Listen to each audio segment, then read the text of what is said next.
Y ya está con nosotros el doctor Ricardo Novoa Bejarano para conversar sobre la coyuntura política nacional. Doctor, bienvenido. Qué gusto estar con usted y poder conversar. Buen día, Marisol. Buen día a todos. Ricardo, ¿cuál es su visión acerca de este video que hemos visto la noche de ayer de la fiscal Diana Salazar convocando a lo que ella ha denominado el narcojuicio político? Yo creo que la fiscal nos tiene acostumbrados a que ella enfrenta las cosas. No anda escondiéndolas, no anda dilatándolas, sino que ese es uno de los grandes legados que ella deja. Ella enfrenta. Y si tiene que enfrentar a los jueces, lo hace, y a los políticos lo hace, y a los narcos igual. Y yo creo que esta ocasión, como efectivamente, mientras duraba el riesgo, se postergaba el juicio, ella ha salido al frente antes de que otros salgan, y estos ginecólogos que hay en el Congreso digan, no, pues ya, y ahora sí, ¿ya cuántos meses tiene la fiscal? Ah, ya tiene más de 3 meses y medio, ya se acabó el riesgo. Ella se ha anticipado y ha dicho, muy bien, el ginecólogo me ha dicho que el riesgo se ha terminado, por lo tanto aquí estoy lista para comparecer en el evento de que me llamen, y también lista para seguir adelante con los casos, ¿no?, que los tiene debidamente sustentados. Lo volvió a ratificar la noche de ayer. Estoy de acuerdo con ella. Ricardo, entremos de lleno al tema político y sobre todo al político electoral. No te voy a preguntar sobre 17 binomios, porque si... No hay tiempo. No, pues si hubiesen existido 30 organizaciones políticas nacionales, iban 30 binomios. O sea, eso ya no llama la atención. Pero si hay algo que me llama la atención, en cambio, que me encantaría escuchar tu comentario muy profundo en lo político. ¿Qué pasa con los actores quiteños? En las elecciones anteriores, no hablemos de los años 50, 60, en donde predominaba el político quiteño, Velasco Ibarra, Camilo Ponce, Galo Plaza Lazo, eventualmente ganaba un candidato guayaquileño en una elección. Hablemos desde el 79, acá siempre hubo representantes quiteños en la contienda, que Rodrigo Borja Ceballos, que Sixto Durán Ballén, que fue más allá que nació en Washington, pero era ecuatoriano y vivía en Quito, era político quiteño, que Rodrigo Paz Delgado, que terció en las elecciones en donde tú formaste parte. Era carchense. Así es, pero era en Quito. Pero vivía en Quito. Sí, no, pero era político quiteño. No estamos hablando de dónde haya nacido, sino políticos de esa ciudad. ¿Cómo no? Político quiteño, había sido alcalde de Quito. Yamil Maguad nació en Loja, pero era quiteño, era político quiteño. Ese es el último representante de la quiteñidad. Ya, está bien, pero por ahí también en el siglo XXI, pues ellos fueron candidatos 98, en el siglo XX. Ya, en el siglo XXI surgieron algunas figuras quiteñas como Mauricio Rodas, por ejemplo. Hasta el mismo Pedro José Freire, que salió en la elección del 21. Pero resulta que hay 17 binomios y no hay un solo político quiteño. A lo mejor Luisa González nació en Quito, pero ella no es política quiteña, ella es política de Revolución Ciudadana, que nace al interior de su agrupación política. O sea, no hay un político quiteño que haya sido alcalde de Quito, que haya Pavel sido... Muñoz. Pero no, pues esta no está... No, claro, pero digo, si hay uno que está vivo, está vigente y participa. Estoy hablando de los candidatos a la presidencia de la República. Claro. No hay un solo candidato que haya ejercido política activa desde Quito, y desde Quito proyectándose a nivel nacional. ¿Qué está pasando con los actores políticos capitalinos? Es un misterio, no tengo idea. No tengo una respuesta, no vivo en Quito. Es probable que alguien citadino y que actúa en la vida política de Quito tenga una respuesta más adecuada. Pero a mí lo que se me ocurre es que realmente la gran clase media quiteña ejerce el poder sin estar. Entonces hay una permanencia permanente en la institucionalidad que tiene la gente que vive en Quito y que trabaja y actúa en Quito. Eso en una parte. En otra parte, creo yo que las universidades quiteñas se han alejado muchísimo, en general, pero en Quito se han alejado muchísimo del quehacer político. Incluso la Universidad Central de Quito, que ha sido siempre una gran fábrica de políticos quiteños, la Universidad Católica de Quito, no tienen una participación activa en la vida política nacional. Entonces, yo creo que hay un alejamiento de la política, a pesar de que hay siempre una cercanía al poder, debido a que, no hay duda alguna, de que el sector burocrático es el que maneja el petróleo, es el que maneja la electricidad, es el que maneja la minería. En general, es un sector que vive en la capital y que tiene una injerencia enorme en el desarrollo nacional.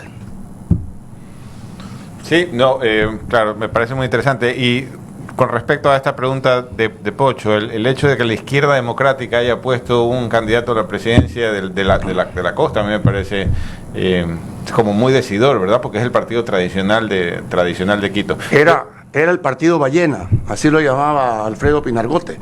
Era el partido enorme, gigantesco, que representaba en gran parte los anhelos de la clase media profesional quiteña. Era el poder político de Quito, la izquierda, como en su momento. Por eso era la gran disputa. El Partido Social Cristiano representaba la fuerza empresarial guayaquileña, sí. y la izquierda democrática representaba al poder político quiteño. Hay una distorsión interesantísima ahí, y es que el nuevo candidato de la izquierda democrática es el señor Rabascal, antiguo correísta, que hoy, como lo mencionaba Rodrigo al inicio del programa, hace estas declaraciones diciendo que él no ha sido correísta. ¿Cómo se interpreta toda esta columna de distorsiones que no hace sentido? Yo lo veo así. Hace mucho tiempo yo no veía una dispersión de la izquierda y del centro izquierda tan grande como la actual. Tradicionalmente es la derecha la que tenía varios candidatos, ¿no? Y la izquierda se agrupaba más aún con Correa de candidato. Correa realmente aglutinó a la izquierda ecuatoriana. Aquí yo percibo una especie de rebelión contra Correa. Ese Correa, líder de la izquierda en general, que absorbió a la izquierda. Hoy se le ha revelado esa izquierda. Porque lo ven yo creo que sí, tanto que han traído al Diosdado Cabello, que es el Ricardo Patiño, el Diosdado Cabello de la Revolución Ciudadana. Bueno, y ha puesto a Diego Borges en el binomio presidencial, un señor que sale diciendo fuera Correa, fuera en televisión. Exacto. Entonces yo creo que aquí esta dispersión es porque ya no se sienten tan representados por Correa como se sentían anteriormente. Y entonces eso ocasiona una dispersión de la izquierda. Que en segunda vuelta se unan, eso es otra cosa. Pero antes, en primera vuelta, ya estaban alineados de esta manera. Entonces, lo de Carlos Rabascal se inscribe justamente en eso. Yo conozco a Carlos, lo he tratado mucho a través del tiempo. A mí siempre me ha parecido un hombre muy equilibrado, muy inteligente. Pero Carlos gerenció el Canal 3, Cable Noticias, durante toda la época de Correa, ¿no? Y era un canal de televisión que adhería permanentemente a las tesis del gobierno. Pero yo me explico esta dispersión, es porque ya no se ven representados en ese político tan complicado, tan vinculado con procesos de peculado, de cohecho, e incluso en metástasis, tan mencionado repetidamente por Leandro Norero, ¿no? Entonces, yo creo que por allí puede estar alguna explicación. Doctor, yo sí quiero saber qué opinión le merece la cantidad de binomios que estamos viendo, porque es histórico, son 17 binomios.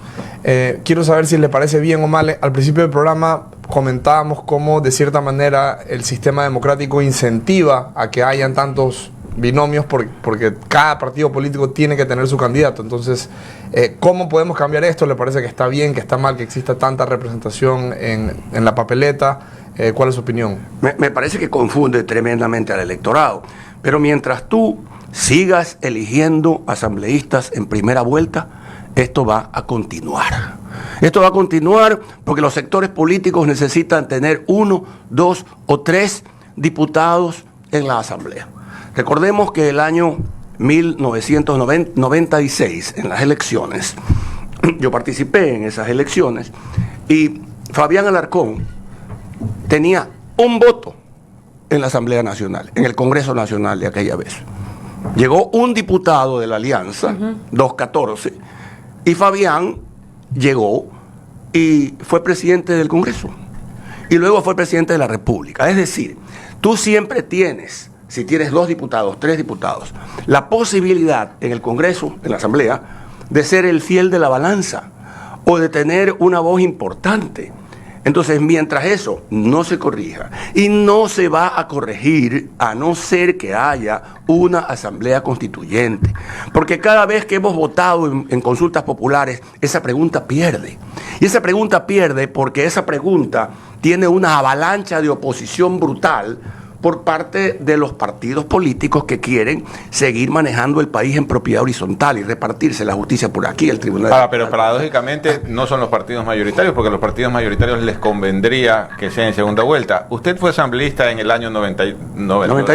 98. Constituyente, En esa Constituyente el 97. El 97. Y no se discutió este tema de la... Sí se discutió. ¿Y qué pasó aquí? Y perdimos. Perdimos todos aquellos que queríamos justamente esa elección en segunda vuelta. Ahora, Ricardo, y los partidos dominantes ahí eran el Partido Social Cristiano y la Democracia Popular.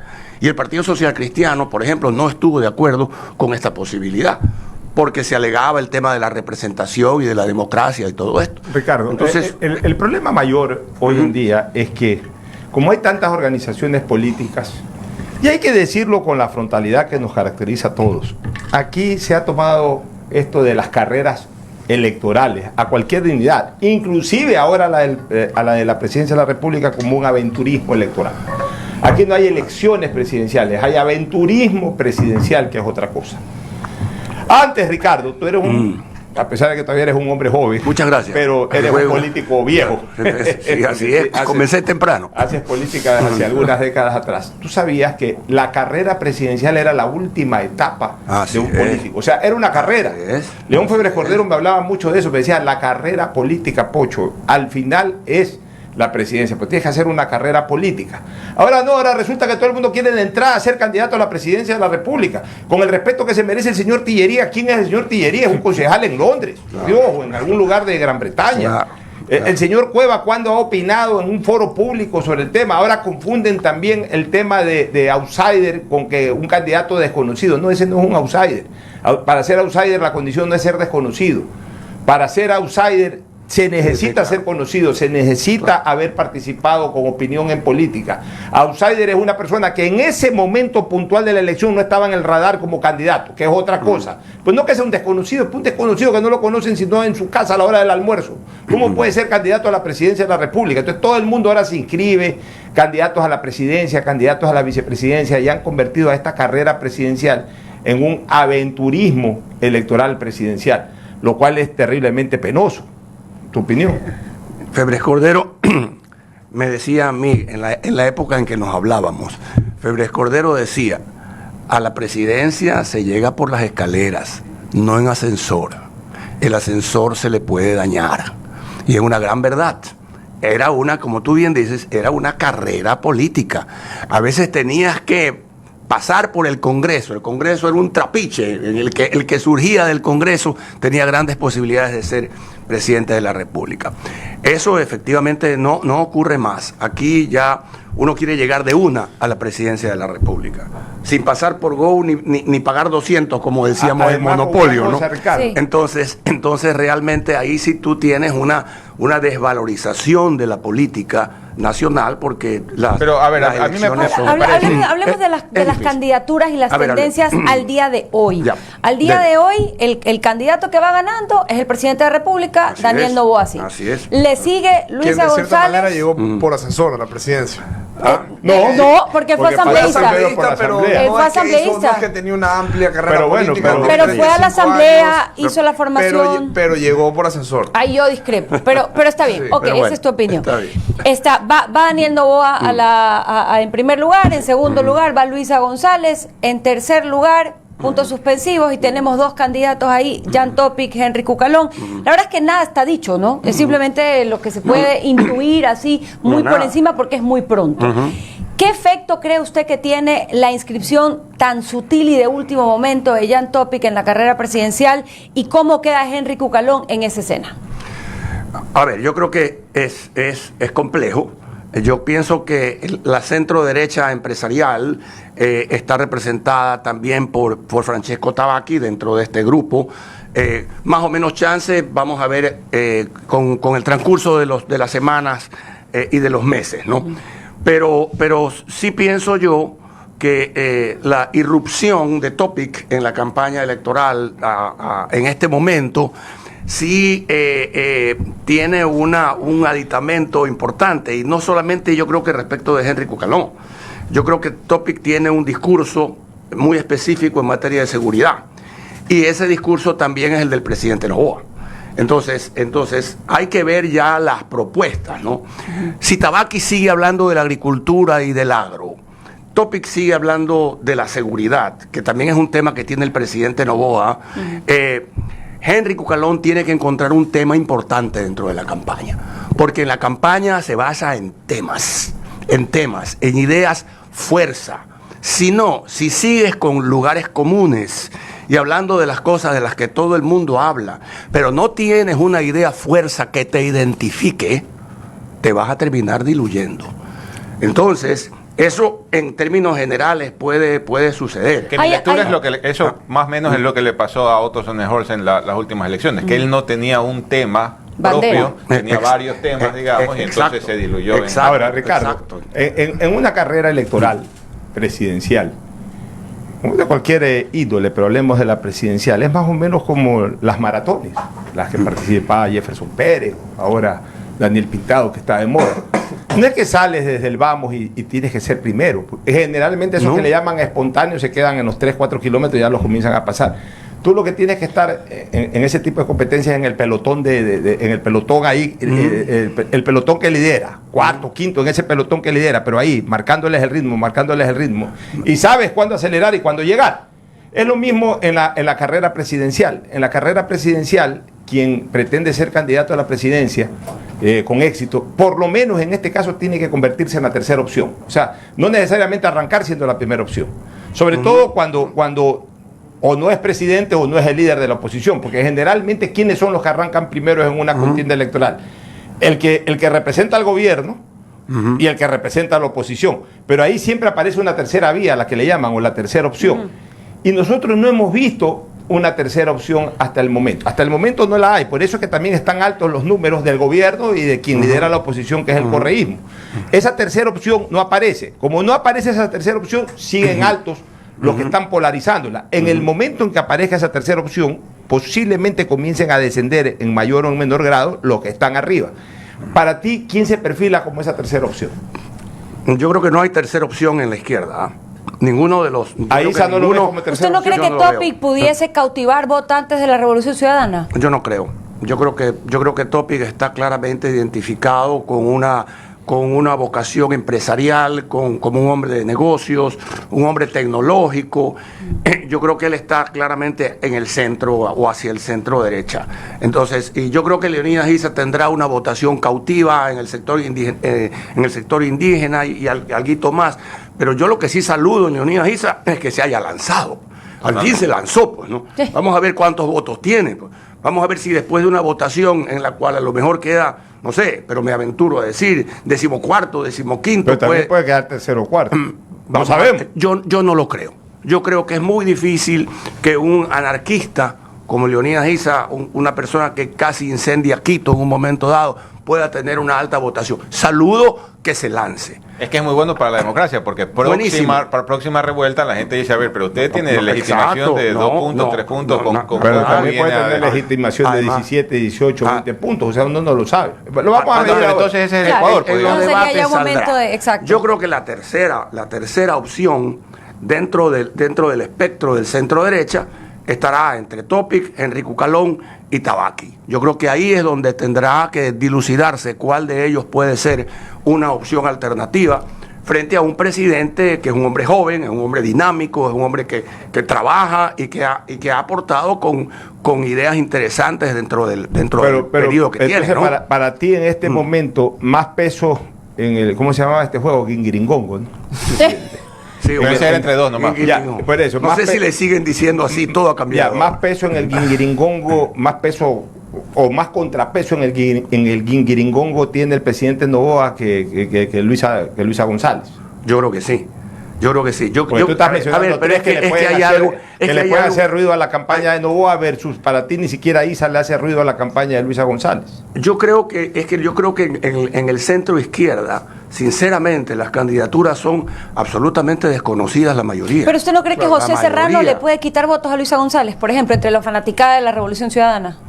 Algo le pudiera quitar. José Serrano no terminará uniéndose realmente Es a Rafael probable. Correa dentro de estas alianzas. Es probable. Casi que lo un descarto. tiro al aire de este hombre. Eso que lo ni siquiera sabremos vive aquí. hasta el 2 de octubre. Lo Casi sabremos. que lo descarto. Eso lo sabremos. ¿no? Casi que lo Eso descarto. Eso lo sabremos. Porque yo conozco, porque uno anda Pero es que husmeando por también todos lados. hay una cosa, Pocho. Yo creo que hoy en día, cualquier candidato que llegue a la segunda vuelta, llámese Daniel Noboa, o llámese Cucalón o Topic, le gana a Luisa González. Está en la bien, segunda vuelta. pero es que... Por el deterioro hasta, yo te diría, no solamente político, la contaminación que tiene en Correa el régimen de Maduro, la dictadura de Maduro, las vinculaciones con los narcos que tiene Maduro. Es una, yo creo que es muy importante aquí a nivel de opinión pública al menos. Ya, ¿no? Ricardo, No sé yo si casi, abajo todavía. yo casi que descarto que finalmente Centro Democrático se una ahí, porque ya lo intentaron, hasta con el mismo nombre, y lo descartaron del correísmo, Veremos. porque además dicen que en las mediciones que ha hecho el correísmo no le hace bulla la presencia de Serrano, o sea, bulla en contra. Ahora, A mí me sabes que me lleva a pensar como tú, un tuit de Jimmy Jairala, en que dice, esta es la primera vez que Centro Democrático va con una candidatura propia, es decir, como con mucho orgullo del binomio Bueno, que están y te quiero presentando, decir una cosa. que me llevaría a pensar que no va a perder esa ¿sabes candidatura cuál es el principal propia. problema que tiene Revolución Puede ser. Ciudadana en este momento? Haber actuado contra natura política en la designación de su vicepresidente. Que normalmente tú lo sabes, Ricardo, el candidato o candidata a vicepresidencia de la República es alguien que no debe de hacer ruido, que más bien debe ayudar a incorporar Claro, que a no te ciertos quite, grupos. que no te quite votos. Aunque no te Ese dé, es el que no te vicepresidente, quite. sí. El X revelador de Daniel Salcán. Daniel Salcán es uno de los más recalcitrantes activistas en redes sociales que tiene el correísmo. El día sábado protestando por la candidatura de Diego Borja, que incluso originó una respuesta por parte del expresidente Correa. Eso es revelador, porque eso demuestra que en la propia Hay esencia descontento correísta ahí. están Ya. totalmente descontentos. Ya. Y eso Puede ser. sí le puede afectar mucho. O sea, Puede Borja ser. sí le puede quitar votos en una campaña en donde ellos necesitaban más bien adherir votos. Sí, puede ser, efectivamente. ¿Tanto como para que no lleguen a segunda vuelta o eso no es? No, eso no creo que esté en posible? riesgo, aparentemente. Eso es difícil, pero yo no creo que van a repetir las performances de elecciones anteriores.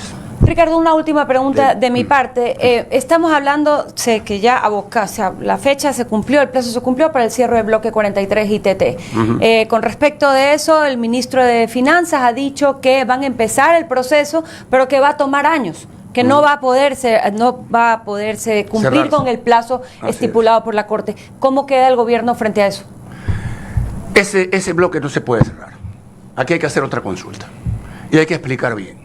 Eso es totalmente antinatura cerrar ese bloque. Que dicho sea de paso, los especialistas dicen que no contamina absolutamente en nada. Entonces, aquí hay una cosa que en derecho se llama el estado de necesidad, que lo estudiábamos en la universidad. El estado de necesidad es aquello por lo cual tú, para poder salvar un bien mayor, tienes que cometer una infracción. El capitán del barco que tira al mar todas las pertenencias, los baúles y las joyas de las señoras, porque si no el barco se va a hundir. Y eso se llama estado de necesidad. La necesidad te impone que tengas que tomar una decisión que a lo mejor conlleva una infracción, pero que el bien mayor es el que quieres salvar. Y yo creo que esa es la respuesta. Y hay, a ver, Ok. y hay, Yo estoy de doctor, acuerdo con- otra regla muy interesante, perdón Rodrigo, pero regresando al derecho civil, no, lo imposible nadie está obligado. Pues, no te puede haber una sentencia en la Corte Constitucional que me obliga a mí a entregar en dación en pago 3 unicornios, Excelente, pero Oscar. si los unicornios no existen, Así yo es. no los puedo dar. Exactamente, así es. Oscar. Muchísimas gracias. No, tranquilo. No, yo estoy de acuerdo, era simplemente para saber en la práctica cómo funciona eso, porque bueno, estamos ya mismo entramos en campaña, entonces que se tiene que llamar a una consulta de Yo- aquí a final de año o ya pues, sería para el siguiente yo periodo. creo que tendría que ser en el siguiente periodo. Yo creo que un presidente fresco, nuevecito que llegue, con todo el respaldo con el que llega uno cuando Y con una cuando nueva asume. batería de preguntas. Claro. Y con una nueva batería de Con preguntas. Una nueva batería de preguntas, Y- entre las cuales que meta la élite. y aguantar- Algo por el estilo. Claro. Muy bien. Bueno, Muchísimas encantado. gracias.